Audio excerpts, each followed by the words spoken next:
Okey, kalau saya tak menyamar jadi orang kaya, awak akan pandang saya ke? Awak ni kan tipu saya dah satu hal. Pasal awak nak judge saya pula. Awak ni betul-betul lelaki tak guna. Orang kaya ni memang teruk. Tu I tahu. Apa dah jadi sebenarnya? Si Syahid tu ada buat apa-apa kat kau ke? Nama dia bukan Syahid, nama dia Azam. Selama ni dia menyamar je jadi orang kaya, tak kaya pun.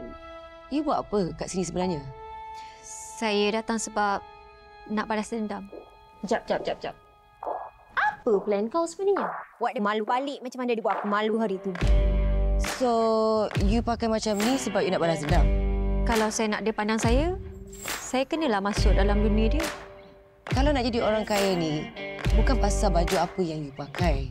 Kalau perangai you ni tak sama padan dengan baju yang you pakai, you rasa orang boleh percaya ke? Datin, tolong saya boleh? Dan I rasa kita kena buat something lah pasal your name. Nila. No. Nilam yang pakai sneakers, t-shirt downtown, streetwear, itu Nilam. Dalam dunia ni, you bukan Nilam. You adalah.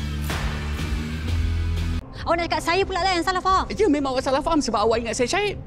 Saya melayankan je, itu peluang. Oh, macam tu. So sekarang ni saya pula lah yang salah. Awak ada banyak masa tau untuk bagi tahu saya siapa diri awak sebenarnya. Kenapa awak tak cakap? Asal. So nak salahkan saya pula? Aduh, bukan. Okey, kejap. Saya dah cuba explain dekat awak, tapi awak yang... Tapi awak apa? Awak takut saya belah macam tu?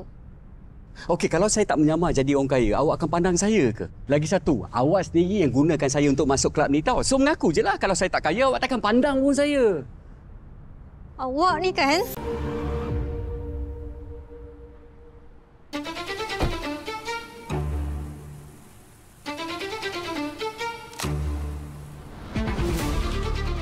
Tu kau rupanya. Patutlah macam aku pernah nampak.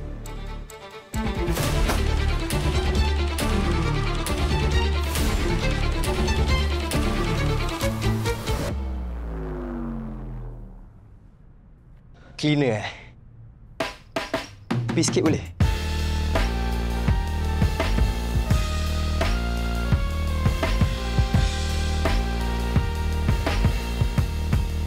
Cleaner? Everything okay? Laki ni kacau I. Laki ni kacau awak. You kacau I. You. Ni sejak bila pula guna you, you? Kau buat apa lagi kat sini?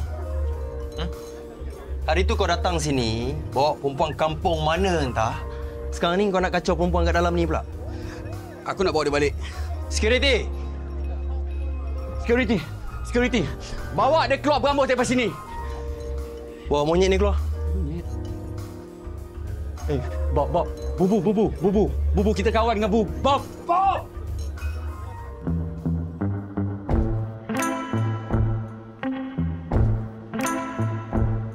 Are you okay?